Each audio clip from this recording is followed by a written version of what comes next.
بسم اللہ الرحمن الرحیم۔ السلام علیکم۔ کوفہ سے 4 سوار آتے ہوئے دکھائی دیے۔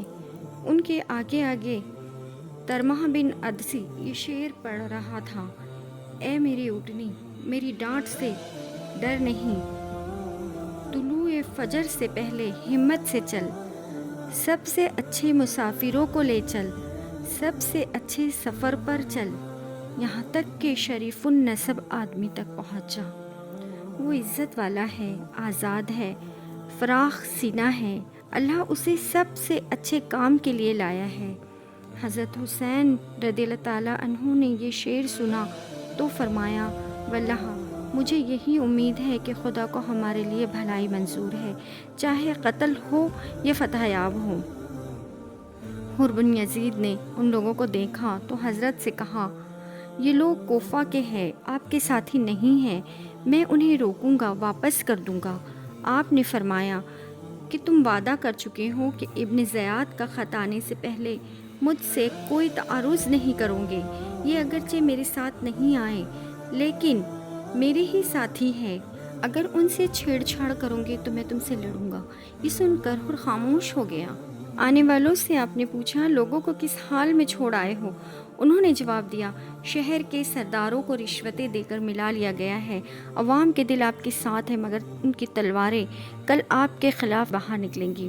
آپ کے قاصد کا قتل، اس سے پہلے آپ قیس بن مصر کو بطور قاصد کوفہ بھیج چکے تھے، عبید اللہ بن زیاد نے انہیں قتل کر ڈالا مگر آپ کو اس کی اطلاع نہ تھی۔ ان لوگوں سے قاصد کا حال پوچھا، انہوں نے سارا واقعہ بیان کیا۔ آپ کی آنکھیں اشک بار ہو گئیں اور فرمایا: بعض ان میں سے مر چکے ہیں اور بعض موت کا انتظار کر رہے ہیں مگر حق پر ثابت قدم ہیں، اس میں کوئی تبدیلی نہیں کی۔ خدایا ہمارے لیے اور ان کے لیے جنت کی راہ کھول دے، اپنی رحمت اور ثواب کے دارالقرار میں ہمیں اور انہیں جمع کر۔ ترمہ بن عدی کا مشورہ۔ ترمہ بن عدی نے کہا: واللہ میں آنکھیں پھاڑ پھاڑ کر دیکھ رہا ہوں مگر آپ کے ساتھ کوئی آدمی دکھائی نہیں دیتا، اگر صرف یہی لوگ ٹوٹ پڑے جو آپ کے پیچھے لگے ہیں تو خاتمہ ہو جائے۔ میں نے جتنا بڑا انبوہ آدمیوں کا کوفہ کے عقب میں دیکھا ہے، اتنا کسی مقام پر کبھی نہیں دیکھا تھا۔ یہ سب اس لیے جمع کیے گئے ہیں کہ ایک حسین رضی اللہ تعالیٰ عنہ سے لڑے۔ میں آپ کو خدا کا واسطہ دیتا ہوں کہ اگر ممکن ہو تو ایک بالش بھی آگے نہ بڑھیے۔ اگر آپ چاہتے ہیں کہ ایسی جگہ پہنچ جائے جہاں دشمنوں سے بالکل امن ہو تو میرے ساتھ چلے چلیے، میں اپنے پہاڑ آجا میں آپ کو اتاروں گا۔ واللہ وہاں 10 دن بھی نہ گزریں گے کہ قبیلہ طے کے 20,000 بہادر تلواریں لیے آپ کے سامنے کھڑے ہو جائیں گے۔ واللہ جب تک ان کے دم میں دم رہے گا آپ کی طرف کوئی آنکھ اٹھا کر بھی نہ دیکھ سکے گا۔ آپ نے جواب دیا: خدا تمہیں جزائے خیر دے، لیکن ہمارے اور ان کے مابین ایک عہد ہو چکا ہے، ہم اس کی موجودگی میں ایک قدم نہیں اٹھا سکتے، کچھ نہیں کہا جا سکتا ہمارا ان کا معاملہ کس حد پر پہنچ کر ختم ہوگا۔ اب آپ کو یقین ہو چلا تھا کہ موت کی طرف جا رہے ہیں۔ کثر بن مقاتل نامی مقام سے کوچ کرتے وقت آپ اونگ گئے تھے، پھر چونک کر بآواز بلند کہنے لگے: ان اللہ و انا الیہ راجعون، الحمدللہ رب العالمین۔ 3 مرتبہ یہی فرمایا۔ آپ کے صاحبزادے علی اکبر نے عرض کیا: یہ ان اللہ اور الحمدللہ کیوں؟ فرمایا: جانے پدر، ابھی اونگ گیا تھا، خواب میں کیا دیکھتا ہوں کہ ایک سوار کہتا چلا جا رہا ہے، لوگ چلتے ہیں اور موت ان کے ساتھ چلتی ہے۔ میں سمجھ گیا کہ یہی ہماری موت کی خبر ہے جو ہم کو سنائی جا رہی ہے۔ علی اکبر نے کہا: خدا آپ کو روز بد نہ دکھائے، کیا ہم حق پر نہیں ہیں؟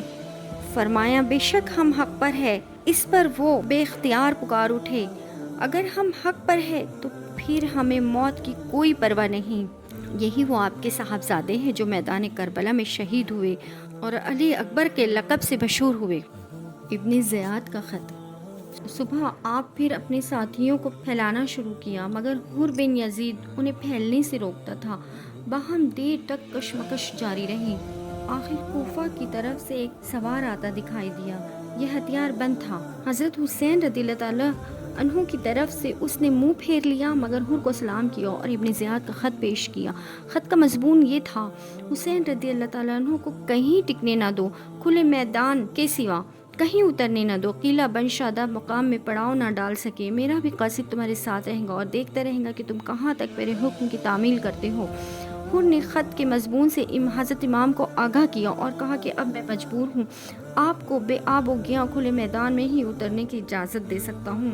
ظہر الیقین نے حضرت سے عرض کیا: ان لوگوں سے لڑنا اس فوج گراں سے لڑنے کے مقابلے میں کہیں آسان ہے جو بعد میں آئیں گی، مگر آپ نے لڑنے سے انکار کر دیا۔ میں اپنی طرف سے لڑائی میں پہل نہیں کرنا چاہتا۔ ظہیر نے کہا: تو پھر اس سامنے کے گاؤں میں چل کر اتریے جو فرات کے کنارے ہے اور قلعہ بند ہو جانا چاہیے۔ آپ نے پوچھا: اس کا نام کیا ہے؟ ظہیر نے کہا: عقر۔ عقر کے معنی ہے کاٹا یا بے نتیجہ ہونا۔ یہ سن کر آپ نے کہا: عقر سے خدا کی پناہ۔ آخر 2 محرم الحرام 61 ہجری کو آپ ایک اجاڑ سرزمین پر پہنچ کر اتر پڑے۔ پوچھا: اس سرزمین کا نام کیا ہے؟ معلوم ہوا کربلا۔ آپ نے فرمایا: یہ کرب اور بلا ہے، یہ مقام دریا سے دور ہے، دریا اور اس میں ایک پہاڑی حائل تھی۔ عمر بن سعد کی آمد۔ دوسرے دن عمر بن سعد بن ابی وفاض کوفہ والوں کی 4000 فوج لے کر آ پہنچا۔ عبید اللہ بن زیاد نے عمر کو زبردستی بھیجا تھا۔ عمروں کی خواہش تھی کہ کسی طرح اس امتحان سے بچ نکلے اور معاملہ رفع دفع ہو جائے۔ اس نے آتے ہی حضرت حسین رضی اللہ تعالیٰ عنہ کے پاس قاصد بھیجا اور دریافت کیا: آپ کیوں تشریف لائے؟ آپ نے وہی جواب دیا جو حر بن یزید کو دے چکے تھے: تمہارے اس شہر کے لوگوں نے ہی مجھے بلایا ہے، اب اگر وہ مجھے ناپسند کرتے ہیں تو میں لوٹ جانے کے لیے تیار ہوں۔ ابن زیاد کی سختی۔ عمر بن سعد کو اس جواب سے خوشی ہوئی اور امید بندھی کہ یہ مصیبت ٹل جائیں گی، چنانچہ عبید اللہ بن زیاد کو خط لکھا۔ خط پڑھ کر ابن زیاد نے کہا: اب ہمارے پنجے میں آپ پھنسا ہے، چاہتا ہے کہ نجات پائے مگر اب واپسی اور نکل بھاگنے کا وقت نہیں رہا۔ پھر جواب لکھوایا: حسین سے کہو پہلے سے اپنے تمام ساتھیوں کے ساتھ یزید بن معاویہ کی بیعت کریں، پھر ہم دیکھیں گے ہمیں کیا کرنا ہے۔ حسین اور ان کے ساتھیوں تک پانی نہ پہنچنے پائے، وہ پانی کا ایک قطرہ بھی نہ پینے پائے، جس طرح عثمان بن عفان پانی سے محروم تھے۔ پانی پر تصادم۔ عمر بن سعد نے مجبوراً 500 سپاہی گھاٹ کی حفاظت کے لیے بھیج دیے۔ آپ اور آپ کے ساتھیوں پر پانی بند ہو گیا۔ اس پر آپ نے اپنے بھائی عباس بن علی کو حکم دیا کہ 30 سوار اور 20 پیادے لے کر جائیں اور پانی بھر لائیں۔ یہ پہنچے تو محافظ دستے نے افسر عمرو بن الحاج نے روکا۔ وہاں مقابلہ ہوا لیکن آپ 20 مشکیں پانی کی بھر لائے۔ اللہ اکبر۔ عمرو بن سعد سے ملاقات۔ شام کو حضرت حسین نے عمرو بن سعد کو کہلا بھیجا: آج رات مجھ سے ملاقات کرو۔ چنانچہ دونوں 20 سوار لے کر اپنے اپنے پڑاؤ سے نکلے اور درمیانی مقام میں ملے۔ تخلیے میں بہت رات گئے تک باتیں ہوتی رہیں۔ راوی کہتا ہے کہ گفتگو بالکل خفیہ تھی، لیکن لوگوں میں مشہور ہو گیا کہ حضرت امام نے عمر سے کہا: ہم تم دونوں اپنے اپنے لشکر یہیں چھوڑ کر یزید کے پاس روانہ ہو جائیں۔ عمر نے کہا: اگر میں ایسا کروں گا تو میرا گھر کھدوا دیا جائے گا۔ آپ نے فرمایا: میں بنا دوں گا۔ عمر نے کہا: میری تمام جائیداد ضبط کر لی جائیں گی۔